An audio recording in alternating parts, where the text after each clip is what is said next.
मित्रों, आज एक बार फिर अपनी रचना लेके हाजिर हुआ हूँ आपकी सेवा में।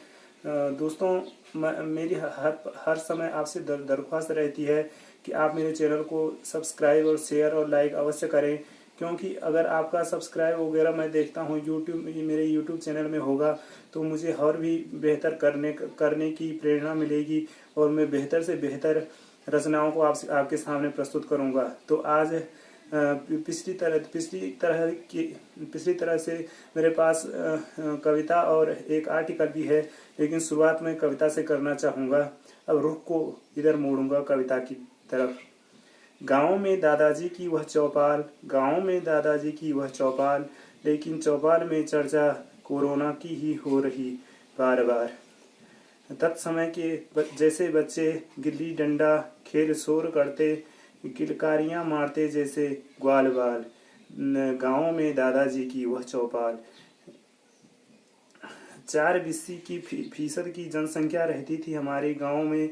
गांव से शहरों में जो जनसमूह पलायन कर गया, वही अब गांव की तरफ आवागमन कर रहा।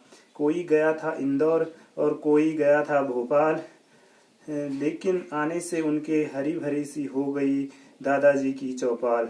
सुहाना लागे अब उन्हें यहाँ तक जीवन और आत्मनिर्भर बनने की युक्ति जागी। माहौल गांव का अब रवां रवां सा लागे, रंगीन सी हुई उनके लिए दुनिया अब वो जवां जवां सा लागे। लेकिन शहरों में रहकर वो गए हों जैसे कि स्वार्थी, अब तो देने को तैयार बैठा उस स्वार्थी कर्ण को दंड, जैसे अर्जुन के साथ जैसे पार्थी और पार्थ सारथी। अपराध की इस विभीषिका बढ़ी इस कदर की चंद लोगों को निर्दयता से पीटता ये जमाना।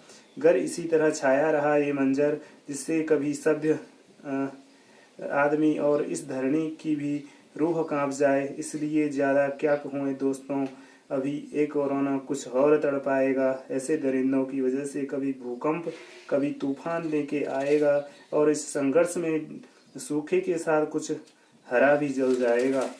देख हंसते गाते अब गांव वासियों की टोली में नन्हे नन्हे बच्चे लगने लगे जैसे गोपाल। अब तो हरी भरी सी लागे सूनेपन से उभर जैसे दादाजी की वह रंगमंच जैसी चौपाल। अब दोस्तों, आर्टिकल आपके सामने है। आपका जन्म तभी सफल माना जाएगा यदि यदि आप आपके जीवन का कोई भी क्षण आपके जीवन में आए और उससे आपको कहीं ये भय न हो कि जैसे आपको ये पता भी हो कि उस दिनांक को उस दिन मेरी मृत्यु होनी है, तो हम मृत्यु से न घबराएं। तो ये लगभग किसी जनसमूह का अथवा जनसमूह में उपस्थित लोग इसको थोड़ा दुष्कर समझेंगे, क्योंकि अगर किसी की डेट अगर इस तरह आ जाती है कि इस तारीख को उसकी मृत्यु हो जाएगी, तो वह किसी आतंकवादी की तरह फांसी के फंदे में झूलने जैसा होगा। लेकिन तैयार रहने का मतलब मेरा यहाँ यह है कि आजकल कभी किसी दुर्घटनावश या अचानक हार्ट अटैक वगैरह हो जाने से जवान लोग और भी आयु उम्र के लोग कई हादसों के शिकार हो जाते हैं और मृत्यु को प्राप्त करते हैं।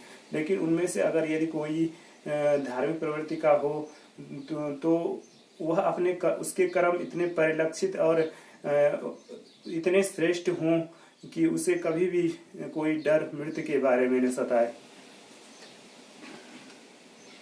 तो दोस्तों,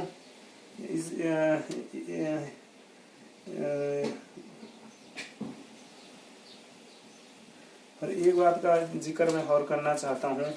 यदि अधोगति में हमारा कोई प्रियजन अथवा कोई भी आदमी अधोगति में मर जाता है, तो उसकी जो आयु सीमा जो रहती है, जो विधाता ने लिखी हुई होती है, भले ही वह उस एक्सीडेंटवश या दुर्घटनावश मृत्यु को प्राप्त हो जाता है, तो वह तब तक भूत प्रेत आदि के चक्कर में रहता है जब तक कि उसे उसकी आयु पूर्ण न हो जाए, उसके बाद वो किसी भी लोक में जाकर अपने पूर्व कर्मों के अनुसार अथवा जो महाकर्म उसने जो महान घृणा वाला कर्म किया है, इतना बड़ा दंड खुद को दिया है, तो वह एक ऐसे नरक का भागी बनता है जिसे महारौरव नरक भी कहा जाता है, जहाँ केवल मन करता है कि हम रोए रहें। रोने के भी अनेक रीजन होते हैं, कोई खुशी में कोई गम में, लेकिन वहाँ रोना एक दर्द सा होता है। और महारौरव में तो यही दर्द उसको बार बार दिया जाता है। तो प्रणाम मित्रों, आज के लिए इतना ही। मेरे चैनल को अवश्य सब्सक्राइब और शेयर करें। धन्यवाद।